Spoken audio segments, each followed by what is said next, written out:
When I was a teenager, new to the Episcopal Church and active in a youth group at St. James Church in Marietta, Georgia, we had a song that we sang on a regular basis to remind ourselves of who we were. It was sort of an identity song. We would sing it at the beginning of youth group meetings sometimes. And it wasn't just at St. James and Marietta. We would sing this song at diocesan youth events.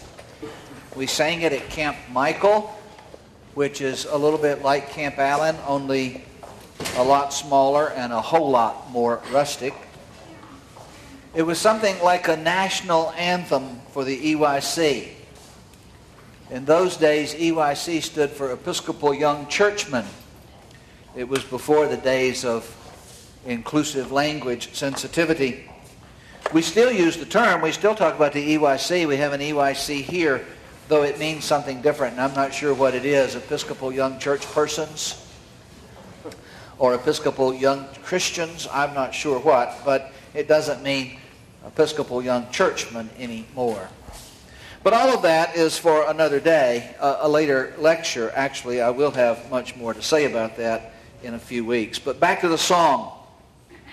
It went sort of like this. You will understand why I say sort of like this.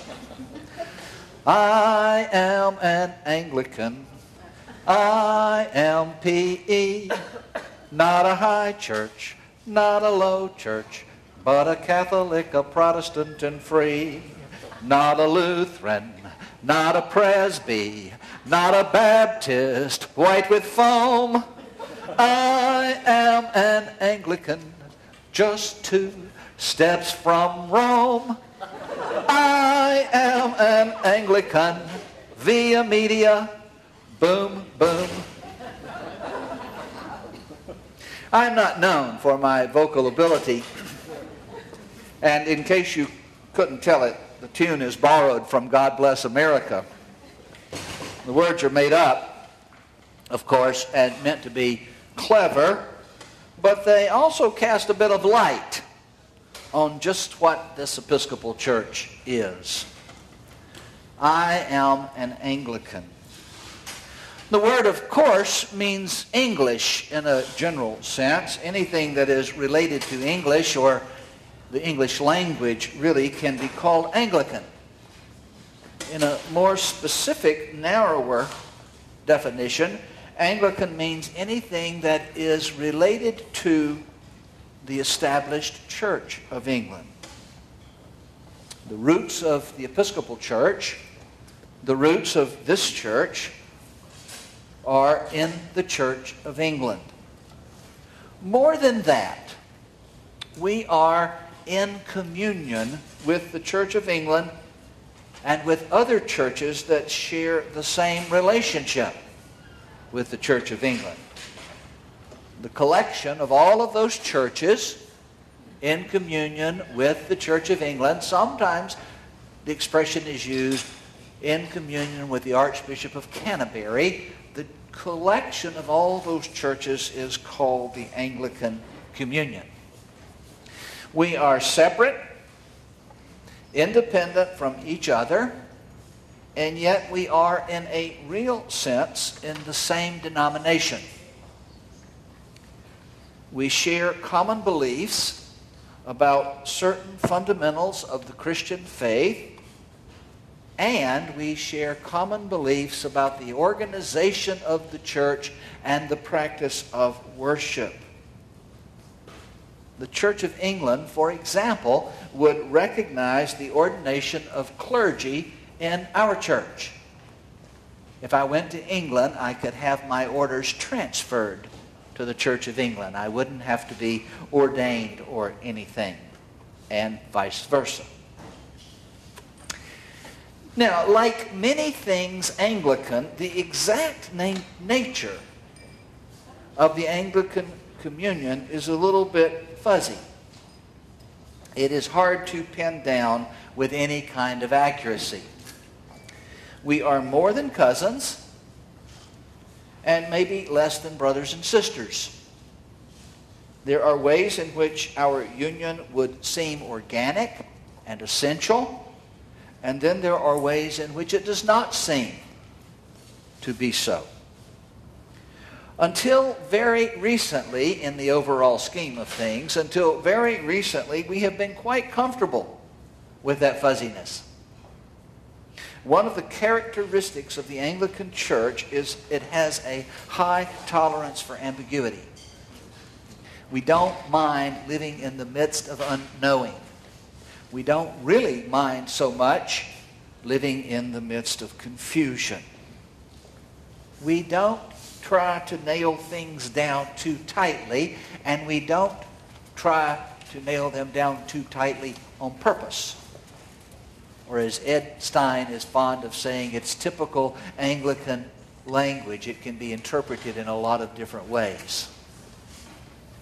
We just muddle along in the confusion, and generally speaking, it works pretty well. In the last 30 to 50 years, there has developed considerable strain in the Anglican communion. Now, that strain came into sharp focus around the decision of our church to ordain women to the priesthood in 1975, or thereabouts. And that strain was intensified when Barbara Harris, the first woman to be elected a bishop, was elected suffragan bishop in the Diocese of Massachusetts. And it reached a critical, maybe even breaking point when Gene Robinson, an openly and partnered gay man, was elected Bishop of New Hampshire in 2003. The future of the Anglican communion is unclear. It is complicated. It is about a lot of things, some of them quite remote from issues of sexuality, like the demise of the British Empire, for example. The Anglican communion followed the spread of the British Empire. That tension within the Anglican communion right now is also about the passing of the era of colonialism and the emerging of the African church as a center of gravity in the Anglican communion. There are churches within the communion that declare themselves to be out of communion with other churches within the communion. In this country, in our own Episcopal Church, we have dioceses, 3, I believe, that have broken off relationships with the American church, but declare themselves to be in communion with other Anglican churches, especially Anglican churches that declare themselves to not be in communion with this church. It's hard to tell the players without a scorecard. So, in Texas, for example, there is a rather small diocese called the Diocese of Fort Worth. The former bishop of the Diocese of Fort Worth left the communion of the Episcopal Church, taking the great majority of the parishes and the clergy and the people with him. He has declared his diocese to be in communion with other Anglican churches, especially Anglican churches in Africa, though I can't remember the specific one that they are in communion with. And a number of Episcopal churches, including the largest church in the diocese, chose to stay in the Episcopal Church. So there are today 2 dioceses in Fort Worth, both claiming to be the official Anglican Church. What does that mean? Who knows? It's all rather Anglican. It's fuzzy. The confusion is complicated and it is serious. Property issues are in dispute and most likely will be ultimately settled in courts of law. In the meantime, it is testing the limits of our ability to live within the tensions of ambiguity. I will come back to this subject of the Anglican communion in a few weeks, and I will talk about our relationship to it in more detail. There is much more that needs to be said. For the moment, for my purpose right now, the important thing is that our roots lie in the Church of England, and that we continue to have a relationship with the Church of England that is more than casual. It is more than mutual respect. It is more than bonds of affection and shared history. Exactly what it is may not be crystal clear, but then it never really has been. In any event, I am an Anglican. I may not be able to define what that means. I may not be able to define what it means to all Anglicans, but it means something. And we know that. And that in itself is a part of what it means to be Anglican. That's a rather circular definition, but it is Anglican at its core. I am P.E. The P stands for Protestant, the E stands for Episcopal. I am an Anglican. I am P.E., Protestant Episcopal. It comes from what used to be the official name of the church, the Episcopal Church in this country. It was the Protestant Episcopal Church in the United States of America. It was known by the abbreviation PECUSA, or the acronym PECUSA. If you were traveling in national church circles, you would see PECUSA a lot. The name was a bit confusing and not totally accurate. The word Protestant was more of a historical definition than a theological statement. It was meant to designate this church as the Episcopal Church, the church that has at its center bishops, sacrament, to identify this church as the church that is Episcopal in nature, but it isn't Roman Catholic. It is the Episcopal Church that isn't Roman Catholic. The English Reformation was different from the Reformation in Europe. It came much later, and it was almost entirely political in its nature. Eventually, it was, of course, influenced by all the new ideas and the new wave of thinking that was taking place on the European continent. But then so was the Roman Catholic Church. That's not really something terribly unusual. But the roots of the English Reformation were political. They were not theological. I will have a lot more to say about that in a few weeks, but you will already know that there's one thing you have to learn to graduate from this class, and that is Henry VIII did not found the Episcopal Church. Henry VIII died a Catholic. He died, as far as he was concerned, a Roman Catholic. He died with a priest by his bed and a host on his tongue. The only issue that Henry VIII had with the Catholic Church, the church, was who was in charge.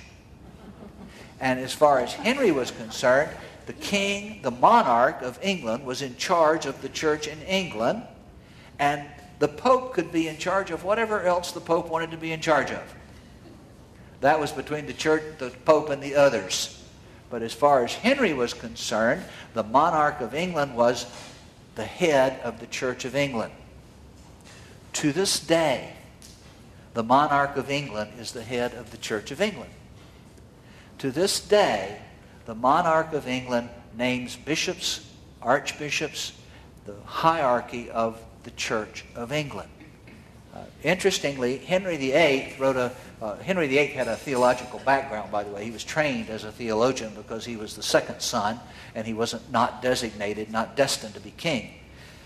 So he was typically, in the Middle Ages, the second son was trained for a career in the church. And so Henry had a theological background, and when the Reformation really started raging in Europe, Henry VIII wrote a treatise called In Defense of the Seven Sacraments. That treatise was opposed to the Reformation, direct opposition to Martin Luther, and the Pope conferred upon Henry, because of that treatise, the title Defender of the Faith. To this day, one of the titles of the monarch of England is the Defender of the Faith. There's an irony there that that title was conferred by the Pope. But the word Protestant does not mean, in that title, does not mean a church in opposition to Catholicism. It simply meant the Episcopal Church, the Protestant Episcopal Church, the Episcopal Church that was not Roman Catholic. Now, of course, in a church that wears its diversity as a badge of pride, which the Anglican Church does, there have always been members of the Episcopal Church who see themselves essentially Protestant, in the sense of being not Roman Catholics, or perhaps even anti-Catholic. That was especially true in the South of my childhood. The South that I grew up in, the Roman Catholic Church was tiny. Not only was it tiny, it was suspect. They did strange things there. Now, we weren't really sure what all those things were, but they did strange things, and they had kind of weird incantations and things of that nature. There was a lot of prejudice in the South of my youth about Roman Catholicism, and that was evidenced by the importance that it took on in the election of John Kennedy as president. If you can remember, in the 60s when John Kennedy was elected, it was the hot issue was that he was Roman Catholic. And it almost kept him from being elected, and it was common knowledge where I grew up that if John Kennedy was elected, the Pope would be making the decisions about the governance of this country. But most of that resistance to Catholicism was social rather than theological. It was the social pressure of uninformed or misinformed bigotry. It was not a theological distinction. It was important where I grew up to assure people that we weren't Catholic, that the Episcopal Church wasn't Catholic. And so we put a great deal of emphasis in my church about little c versus capital C. Does that ring any bells? Little c means universal. Big C means Roman Catholic. Balderdash. Throw all that out. That was all that was trying to combat that kind of prejudice that was rampant. Being Catholic has to do with how you're organized, and has to do with authority, it has to do with orders of ministry, it has to do with all manner of things that we will talk about more. Not long ago, I don't remember when, it happened sort of without me watching. Not long ago, the word Protestant was officially dropped from our name. So our official name became the Episcopal Church in the United States of America, or ECUSA, instead of PQSA. It was not done without controversy. Nothing is ever done in our church without controversy. People ask me what the people of the cathedral thought about such and such, and I said there is nothing about which the people of the cathedral are uniform. We are not of the same opinion about anything. But it was not done without controversy. There were people who really felt that we had lost something essential in our definition of ourselves and our identity by dropping the word Protestant. That resistance came primarily out of the southern parts of the Episcopal Church. In the last decade, and I really don't know when this happened, it just kind of happened. In the last decade, especially with all the turmoil in the Anglican Communion, we have simply become known as the Episcopal Church. And that gets abbreviated with the initials TEC. I don't know if it's an official action of the church to name ourselves that, but it might as well be. It appears in all sorts of official documents now.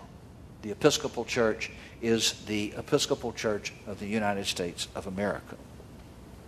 The E, as I said, in PE, referred to Episcopal. I am an Anglican. I am Protestant Episcopal. The word comes from a Greek word that appears in the New Testament. The word is episkopos, and it is used in descriptions of the early Christian church. The word means in Greek overseer, supervisor. But in modern English, it has come to mean, it's an English word now, episcopal, episkopos. It now means, it's now become a technical ecclesial word. It means bishops. It means having to do with bishops. The episcopacy is the office of bishop. An episcopate is the tenure of a particular bishop. Some official documents are signed by the bishop and with the notation in the 7th year of my episcopate. It simply means bishop. We are a church with bishops. We have bishops as officials in the hierarchy. Bishops are central to the church. We live in a world of individualism. Cherished individualism. We are fiercely individualistic. We believe in self-made people. We believe in standing on our own feet and pulling ourselves up by our bootstraps. And so the notion of a centrality of bishop is not intuitive for us. Bishops are essential to the nature of the church. The Methodist Church has bishops. AME stands for African Methodist Episcopal. The Lutheran Church has bishops. T.D. Jakes, a truly great preacher in a mega church of some name in Dallas, is a bishop of something. But the Episcopal Church is organized around its bishops. The community of the church is the community gathered by its bishop. The basic unit of the Episcopal Church is the diocese, not the parish. That is not always intuitive for us. We don't get it. It is essentially the nature of the church. Most of us, as I tried to describe last week, most of us grew up Baptist because we grew up in the South, where whatever denomination you belonged to was Baptist. It was in the water we drank, it was in the air we breathed, and the Baptist church's polity is congregational. The basic unit of the Baptist church is the congregation, and the congregation makes all the decisions that are made. The Episcopal Church is Episcopal. The bishop is usually the CEO of a diocese. That just happens because of the kind of polity we have. The bishop is usually the boss in some sense. Our corporate way of thinking makes that something we understand. It's a place of comfort. When the bishop comes, I will sometimes have people say, "Well, how are you doing with the boss here?" As if the bishop were coming to check up. It doesn't have to be that way, by the way. There are dioceses that are organized in a different way, where the bishop is not the CEO or not the acting CEO of the diocese. What is essential is not the executive role of the bishop. What is essential is the sacramental role of the bishop. The sign and symbol of the unity of the church. The authority of the bishop is a moral authority. It is an authority of ordination. The bishop speaks with the spiritual authority of the church. And so the diocese is the entity of the church. There are national canons, there are rules that all the bishops of the church have to follow, have to abide by. But generally speaking, each diocese is independent. The presiding bishop of the Episcopal Church is not the boss of all the bishops. That's not the parent company CEO. The presiding bishop is simply the bishop that presides when the bishops meet. Is the bishop who presides over the meeting. Each bishop is in charge of each diocese. And of course, the bishop holds and exercises practical power. The bishop has methods of exercising authority over the behavior of a clergy of a diocese. The bishop can issue pastoral directives. The bishop can issue godly admonitions. There are checks and balances, but a bishop can suspend a priest. A bishop can even remove a priest from his orders or her orders. But much more essential than that is the bishop as the symbol of the church, the defender of the faith, the preserver of the unity that we share in Christ. And so because of that, the bishop is the chief liturgist of a diocese. What forms of worship that are permitted is up to the bishop. The prayer book is authorized by the church, so it's as is the hymnal. But beyond that, there are all sorts of other resources that can be used in worship, all of which can be used only with the bishop's permission. We don't just make up our own worship. We aren't congregational. We're Episcopal. The diocese is the central unit of the church.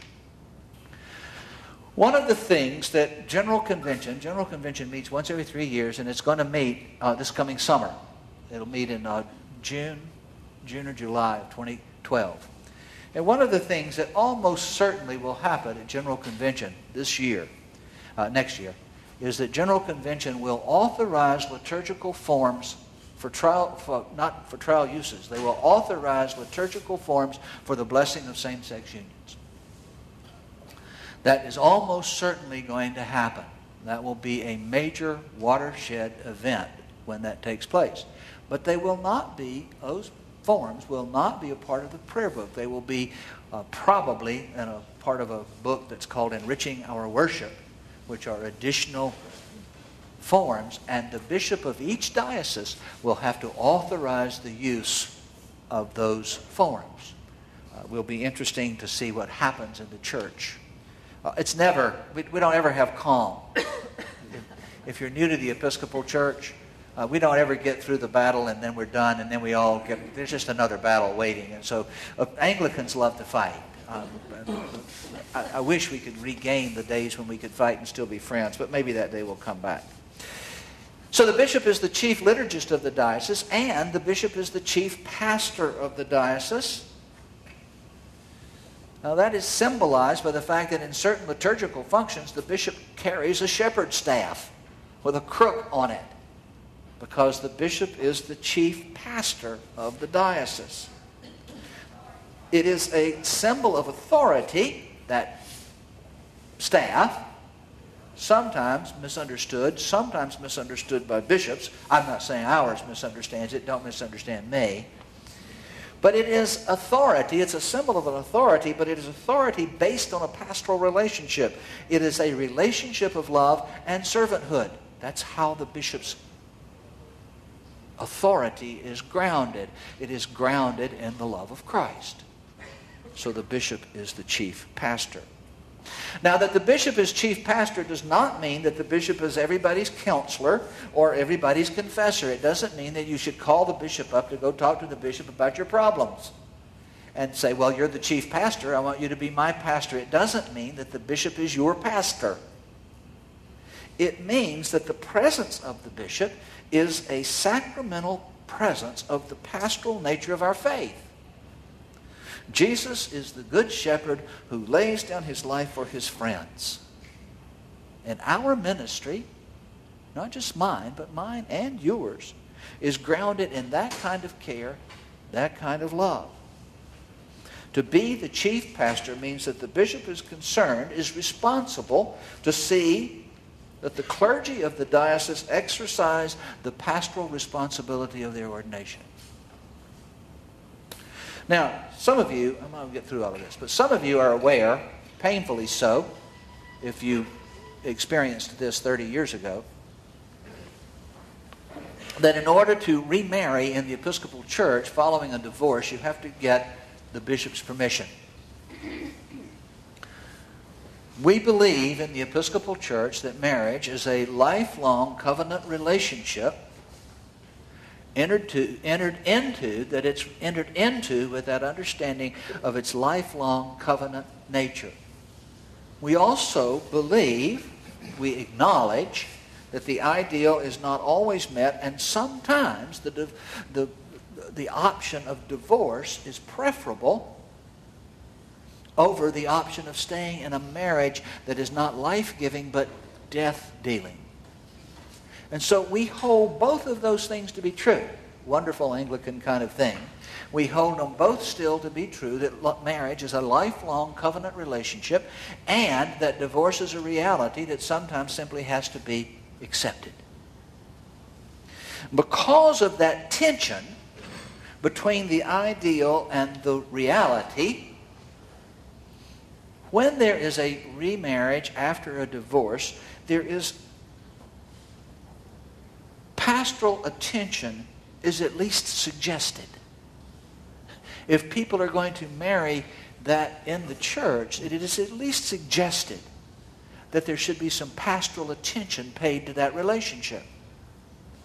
And what most people misunderstand, and a lot of clergy I know misunderstand, the permission that you need to get from the bishop is not for the people to get married.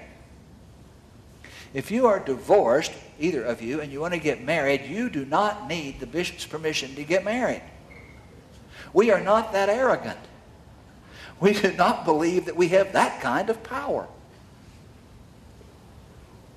The clergy person who is going to officiate at your marriage has to get the permission of the bishop to officiate. You don't have to apply for anything.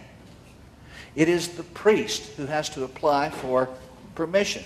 The reason that was established when the canons were changed was to give the bishop the method, the means to ensure that the pastoral care that the priest should be exercising got exercised.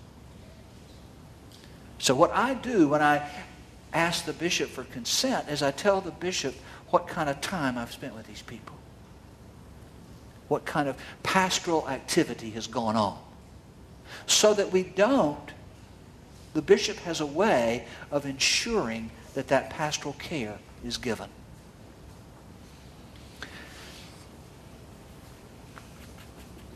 The bishop is the center of our church. I am an Anglican. I am Protestant, Episcopal. Not a high church, not a low church. Actually, it is both high church and a low church. The song needs to be understood as saying neither a high church nor a low church, but actually, rather, a collection of worship practices all along a spectrum from one extreme to the other. High and low refer to ways in which worship is conducted. There was a time in the early part of the 20th century when the outward and visible signs of worship indicated a deeper theological difference in the understanding of the nature of the church. High church meant that you had a high doctrine of church in the sense of the authority of the church as the representative of Christ on earth. The priest, in that understanding, was the sacramental embodiment of the presence of Christ on earth. Not to say that I am Christ, but a sacramental embodiment.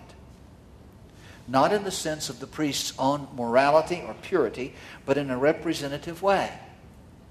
So it was appropriate to call the priest father.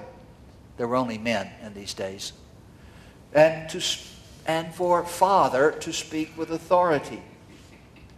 The form of worship centered around Eucharist, which was thought of in exactly the same way as was Mass.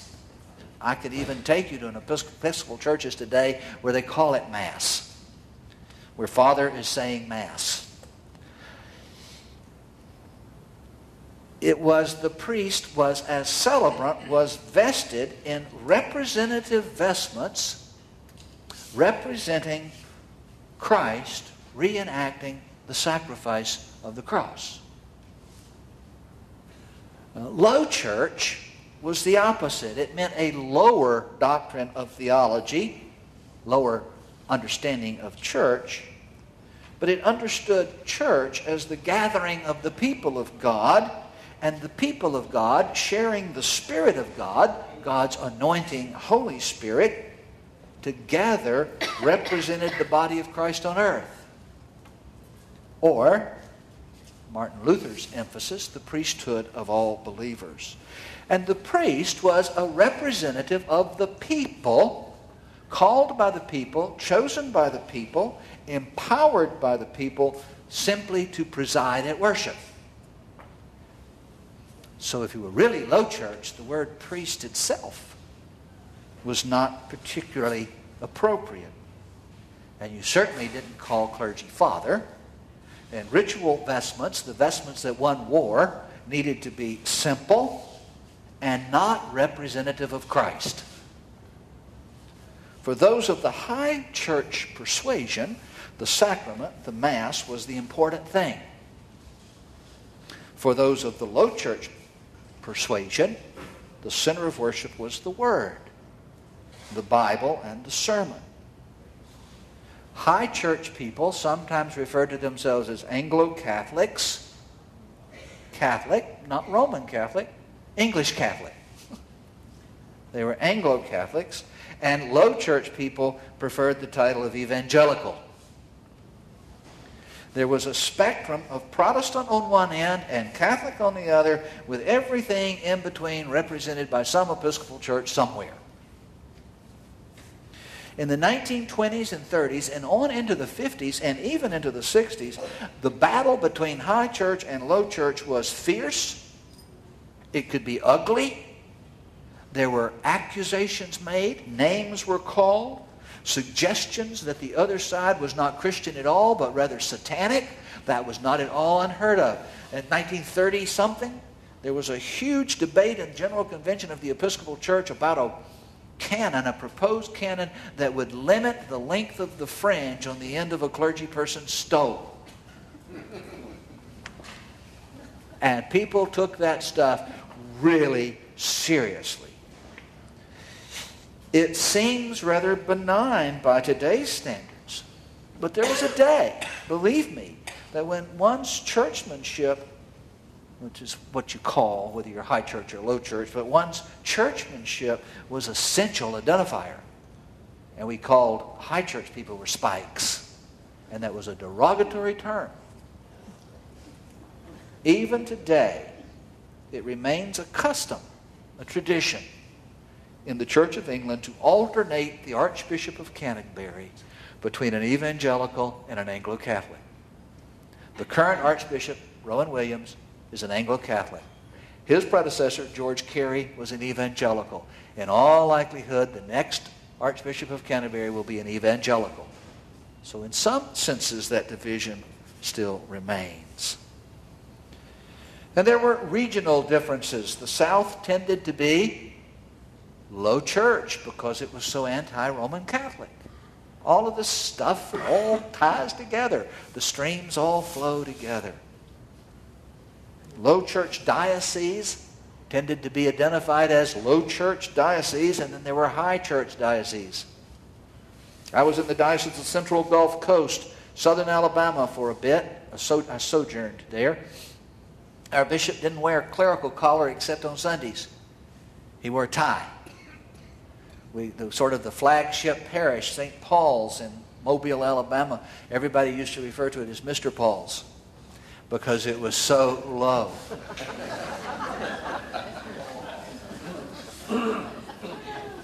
Then there was that whole area of the country in the Midwest, Minnesota, Wisconsin, and all around it, which is known today. It's still known as the Beretta Belt. The Beretta is a little funny little three-pointed hat that very high clergy wear. And so they call it the Beretta Belt. Now, in any diocese, you could find extremes. You could find in a low church diocese, there would usually be one high church, and so on. Today, all of that differentiation is essentially gone. I'm not sure that is because we have matured into a more tolerant, more inclusive understanding, or if it is just because we don't care about it anymore. I'm not sure which is worse. Today, the distinction doesn't exist much, and wherever it does, it is almost exclusively about the way in which we worship, what we wear, and the manual acts of worship. Part of what has happened is that the church has rediscovered in the 60s and into the 70s through scientific or scholarship. I mean, this is not just things people dreamed up, but the church has rediscovered the centrality of Eucharist in the early church and the centrality of baptism. And so most Episcopal churches, not absolutely, but almost all Episcopal churches are Eucharistically centered on Sundays. Mostly what we do on Sunday is have Eucharist. Baptism is the central sacrament. The two sacraments are central, are baptism and Eucharist. And that did away with a lot of that fighting. We used to have a lot of argument between high church and low church about morning prayer on Sunday versus Eucharist on Sunday. Now, the real reason the people where I grew up at St. James in Marietta wanted to have morning prayer was because it was shorter than Eucharist. We had Eucharist there the first Sunday of the month, where we needed it or not. And when you walked in and you saw the setup on the altar for the Eucharist, you could hear people go, oh.